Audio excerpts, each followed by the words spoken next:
Good morning students. Today we will discuss our new topic which is extra chromosomal inheritance.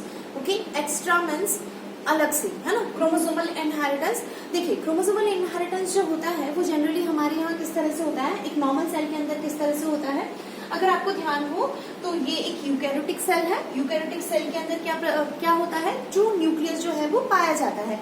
तो true nucleus के अंदर जो होगा chromatin material, that means which is consist of DNA and histone protein. So DNA is our genetic material. Genetic material होगा, that means it consists of different types of genes which transmit characters from parents to offspring. Okay, तो that means क्या हुआ कि ये जो genes हैं वो क्या करते हैं, हमारे characters को control करते हैं. तो वही मेंडेलियन फैक्टर से मतलब क्या हुआ कि जीन का वह डीएनए का वह फ्रेगमेंट जो कि एक पर्टिकुलर कैरेक्टर को कंट्रोल करता है वो क्या कहलाएगा, आपका जीन कहलाएगा. तो ये जो होगा एक्स्ट्रा क्रोमोसोमल इनहेरिटेंस का मतलब क्या होगा, extra chromosomal inheritance is defined as non Mendelian inheritance. What is mean by non Mendelian? Mendelian inheritance किस तरह से होता है कि यहाँ पे जो डीएनए है वो हमारा जेनेटिक मटेरियल है. तो डीएनए से रेप्लिकेशन के द्वारा तो डीएनए का निर्माण होता है, लेकिन डीएनए से ट्रांसक्रिप्शन के द्वारा किसका निर्माण होता है, एमआरएनए का निर्माण होगा. और एमआरएनए के ट्रांसलेशन के द्वारा प्रोटीन का निर्माण होगा. दैट मीन्स यह जो प्रोटीन बना है वो एक पर्टिकुलर कैरेक्टर को डिफाइन करेगा. So this type of inheritance it is known as Mendelian inheritance. ये क्या कहलाएगा, मेंडेलियन इनहेरिटेंस. ओके, तो ये जो इनहेरिटेंस होता है that means what is heredity और inheritance, transmission of character from parents to offspring.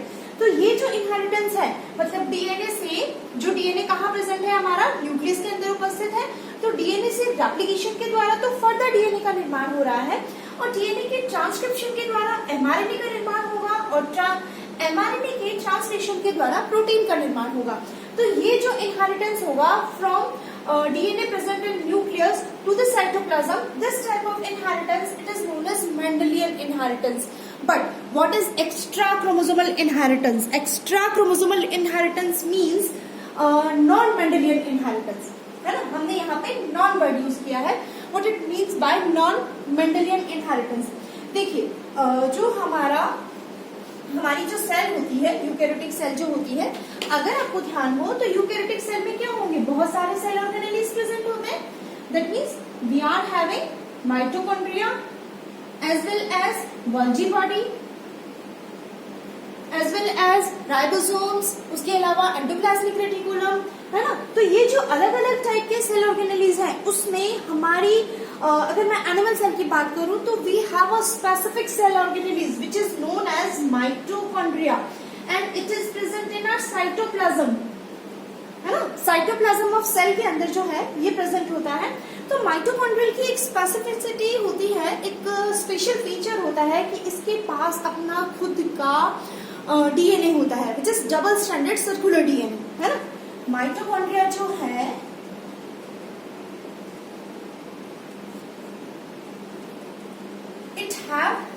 it has its own DNA which is double stranded circular DNA.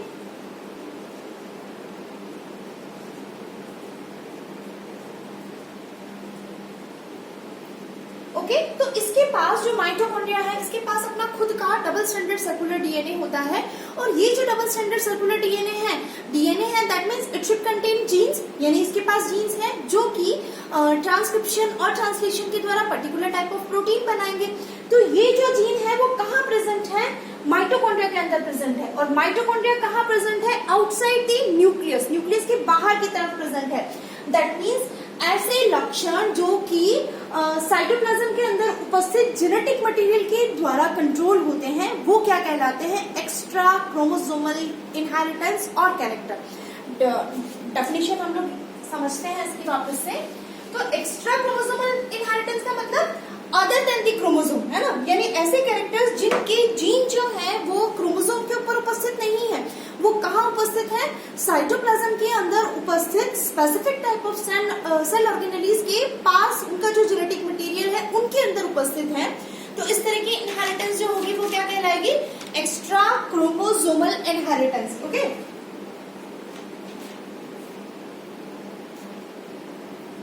Definition देखिए. Anything which is except nucleus mode of inheritance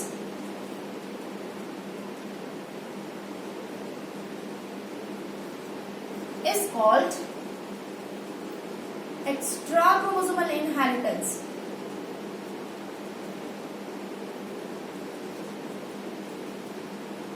ठीक है, anything which is except nucleus is mode of inheritance, है ना.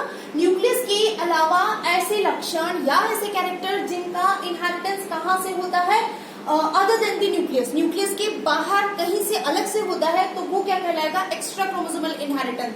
And this extra chromosomal inheritance it is also known as cytoplasmic inheritance. It is also known as cytoplasmic inheritance. Why it is called cytoplasmic inheritance? Because first of all, definition की बात करें हम लोग, so the inheritance of character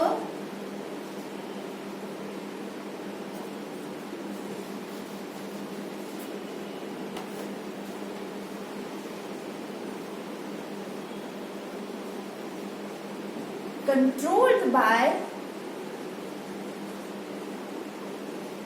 genes present in the cytoplasm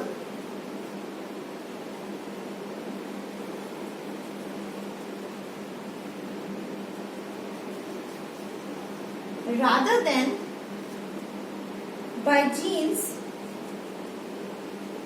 on the chromosome. In the cell nucleus is called cytoplasmic inheritance. Okay, क्या मतलब हुआ cytoplasmic inheritance का, कि देखिए the inheritance of character is controlled by genes which are present in this cytoplasm. ठीक है, यानी ऐसे लक्षण जिनका निर्धारण जो है वो कहाँ से होता है, साइटोप्लाज्म के अंदर उपस्थित जीन के द्वारा जिनका निर्धारण किया जाता है, जबकि कहाँ से नहीं होता है, न्यूक्लियस के अंदर उपस्थित डीएनए के द्वारा उनको कंट्रोल नहीं किया जाता, उनके इनहेरिटेंस को कंट्रोल नहीं किया जाएगा. कहाँ से किया जाएगा, साइटोप्लाज्म के अंदर उपस्थित डीएनए के द्वारा या जीन्स के द्वारा अगर उनको लक्षणों को कंट्रोल किया जाता है तो ऐसे लक्षण या ऐसा कैरेक्टरिस्टिक जो है वो क्या कहलाएगा, cytoplasmic inheritance. And cytoplasmic inheritance is due to mitochondrial characters as well as chloroplast के कैरेक्टर जो है वो भी कंट्रोल होंगे और प्लाज्मिड. तो we have 3 example of cytoplasmic inheritance और we can see extra chromosomal inheritance.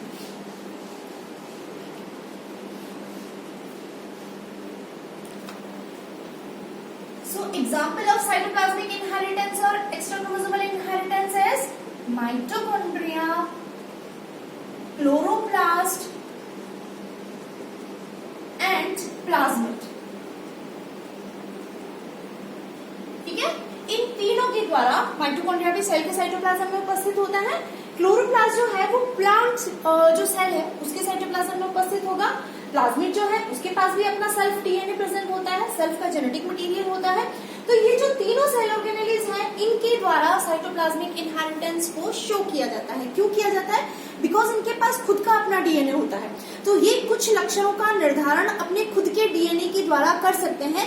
उन लक्षणों के निर्धारण के लिए इन्हें न्यूक्लियस के अंदर उपस्थित डीएनए पर डिपेंड नहीं करना पड़ता है. तो इस तरह के इनहेरिटेंस या इस तरह से कैरेक्टर्स को कंट्रोल किया जाना क्या कहलाएगा, एक्स्ट्रा क्रोमोसोमल इनहेरिटेंस, और we can say non Mendelian inheritance, और we can say because they are present in the cytoplasm so it is also known as cytoplasmic inheritance.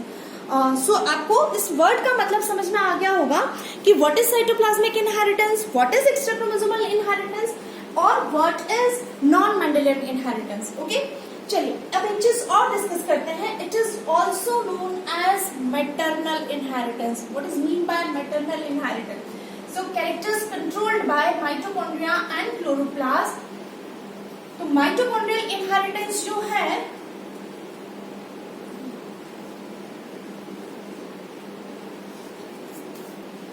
mitochondrial inheritance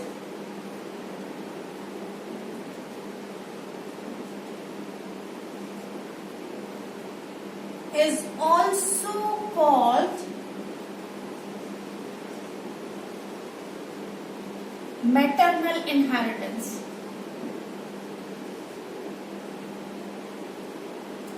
confuse नहीं होना है, यहाँ पे हम लोग क्या क्या चीज समझ रहे हैं। Extra chromosomal inheritance, that means जो न्यूक्लियस के अंदर उपस्थित क्रोमोसोम है उसके अलावा, है ना। साइटोप्लाज्मिक इनहेरिटेंस मतलब वह डीएनए या वह जीन्स जो कि कहाँ प्रेजेंट है, न्यूक्लियस के बाहर साइटोप्लाज्म में कहीं उपस्थित है, उनके द्वारा कैरेक्टर्स को कंट्रोल करना। अब मैं थर्ड वर्ड और इंट्रोड्यूस कर रही हूँ, वो है मैटरनल इनहेरिटेंस। क्या मतलब है मैटरनल इनहेरिटेंस का, उसको समझिए आप। देखिए मैटरनल इनहेरिटेंस से मतलब देखिए कि यहाँ पे वो कह रहा है, लास्ट ईयर फर्स्ट ईयर की जो हमारा डेवलपमेंटल बायोलॉजी वाला पार्ट था, पेपर था, उसमें हमने क्या देखा था, वी हैव अ एग और we can say ovum, ova होता है, and then at the time of fertilisation this is sperm and this is process of fertilisation. What is fertilisation, यहाँ पे क्या हो रहा है, what we are trying to show here, this is process of fertilisation. Okay, this is sperm and this is egg, egg और ओवा। तो fertilisation process के दौरान क्या होगा, what is fertilization? Fertilization is the fusion of female gamete with male gamete, है ना। Male gamete का फीमेल गैमेट के साथ फ्यूज होना ही क्या कहलाता है, फर्टिलाइजेशन कहलाएगा। और फर्टिलाइजेशन के दौरान क्या होता है, एम्फीमिक्सिस होता है। एम्फीमिक्सिस के दौरान क्या हो रहा था, अगर आपको याद हो, व्हाट इज एम्फीमिक्सिस, है ना। दोनों के जो केंद्रक मटेरियल है ना, जो हैप्लॉइड न्यूक्लियस है दोनों के, वो आपस में फ्यूज हो जाते हैं और डिप्लॉइड न्यूक्लियस जो है जाइगोट के अंदर बन जाता है। तो वो प्रोसेस क्या कहलाएगा, amphimixis. So fusion of male and female gamete, that is called fertilisation, and fusion of male and female nucleus, this is called amphimixis. ठीक है। सो अब ये जो स्पर्म और ओवा है, तो अब आप देखिए कि जो स्पर्म और ओवा है उनके साइज में बहुत डिफरेंस होता है ना। जो एग का साइज होता है वो बहुत बड़ा होता है as compare to sperm. Sperm के कंपैरिजन में एग का साइज बहुत बड़ा है। क्यों बड़ा है, क्योंकि इसके अंदर क्या होगा, ये एग है और इसके अंदर साइटोप्लाज्मिक मटेरियल है, ठीक है। और जबकि हम लोगों ने जो स्पर्म की स्ट्रक्चर पढ़ी थी, तो स्पर्म का जो हेड वाला पोर्शन होता है, तो स्पर्मेटोजेनेसिस प्रोसेस के बाद जब स्पर्मियोजेनेसिस होता है, तो उस दौरान उसके हेड वाले पोर्शन से मैक्सिमम साइटोप्लाज्मिक कंटेंट जो है वो बाहर कर दिया जाता है, मैक्सिमम वाटर कंटेंट जो है वो बाहर कर दिया जाता है, और बहुत कंडेंस्ड रूप में जेनेटिक मटेरियल को पैक किया जाता है उस छोटे से स्पर्म के छोटे से न्यूक्लियस के अंदर। तो दैट मीन्स स्पर्म का मेजर फंक्शन क्या है, सिर्फ और सिर्फ क्या कंट्रीब्यूट करना, डीएनए यानी जेनेटिक मटेरियल को कंट्रीब्यूट करना, है ना। फर्टिलाइजेशन के दौरान सिर्फ स्पर्म क्या कंट्रीब्यूट करता है, सिर्फ और सिर्फ जेनेटिक मटेरियल को कंट्रीब्यूट करेगा, है ना। जबकि जो ओवा है वो जेनेटिक मटेरियल भी कंट्रीब्यूट करेगा और अपने साथ साइटोप्लाज्मिक मटेरियल भी लेके आएगा। इसका क्या मतलब हुआ, तो ये जो स्पर्म होगा वो सिर्फ क्या डोनेट करेगा, डीएनए को यानी जेनेटिक मटेरियल को, जबकि एग जो होगा वो DNA as well as cytoplasm को डोनेट करेगा for the formation of zygote. तो अब यहाँ पे क्या हो रहा है, अब साइटोप्लाज्म कौन लेके आ रहा है, सिर्फ और सिर्फ एग लेके आ रहा है, स्पर्म साइटोप्लाज्म नहीं लेके आ रहा है। अब जब स्पर्म साइटोप्लाज्म लेके ही नहीं आ रहा, तो साइटोप्लाज्म नहीं है, दैट मीन्स क्या हुआ, साइटोप्लाज्मिक ऑर्गेनेलिज जो है वो भी स्पर्म के द्वारा डोनेट नहीं किए जाते, वो भी किसके द्वारा डोनेट किए जाएंगे, फीमेल के द्वारा। तो इसीलिए हम, क्योंकि सारे के सारे माइटोकॉन्ड्रिया या अदर सेल ऑर्गेनेलिज जो है वो कहाँ से मिलते हैं ऑफस्प्रिंग को, मदर के द्वारा। मदर जो है वो एग में अपने साइटोप्लाज्मिक ऑर्गेनेलिज जो है वो डालती है, एंड देन एग जो है वो सारे के सारे cytoplasmic material that means mitochondria and all other cell organelles जो है वो डोनेट करता है एग को। इसका मतलब क्या हुआ, तो mitochondrial inheritance is also known as maternal inheritance, क्योंकि माइटोकॉन्ड्रिया कहाँ से आ रहे हैं, मदर से आ रहे हैं, फादर से नहीं आ रहे हैं। तो इसीलिए हम माइटोकॉन्ड्रियल इनहेरिटेंस को क्या कहेंगे, यहाँ पे मैटरनल इनहेरिटेंस कहेंगे। तो इसको अपन फर्दर समझ सकते हैं कि कुछ ऐसी डिजीज हैं जो कि कंट्रोल की जाती है मदर के द्वारा, फादर के द्वारा इस तरह का कोई उन डिजीज में कंट्रीब्यूशन नहीं होता है। तो वो हम लोग बात करेंगे माइटोकॉन्ड्रियल इनहेरिटेंस में। देखिए 2-3 ऐसी डिजीज होती हैं, for example LON disease which is also known as Leber's optic neuropathy, है ना। इसके अलावा myoclonic epilepsy, red fibre disease जो है, it is also controlled by maternal inheritance, that means it is also controlled by genes present on the mitochondria. तो वो कौन कौन सी डिजीज है, केस साइडर सिंड्रोम जो होता है वो भी उससे कंट्रोल किया जाता है। तो इसको हम फर्दर लेके चलेंगे नेक्स्ट क्लास के अंदर। माइटोकॉन्ड्रिया जो है उसके जीनोम को स्टडी करेंगे और माइटोकॉन्ड्रिया के द्वारा कंट्रोल किए जाने वाले कैरेक्टर्स को स्टडी करेंगे। सो आप इस चीज को समझो और कुछ प्रॉब्लम हो तो डिस्कस करो। Thank you so much.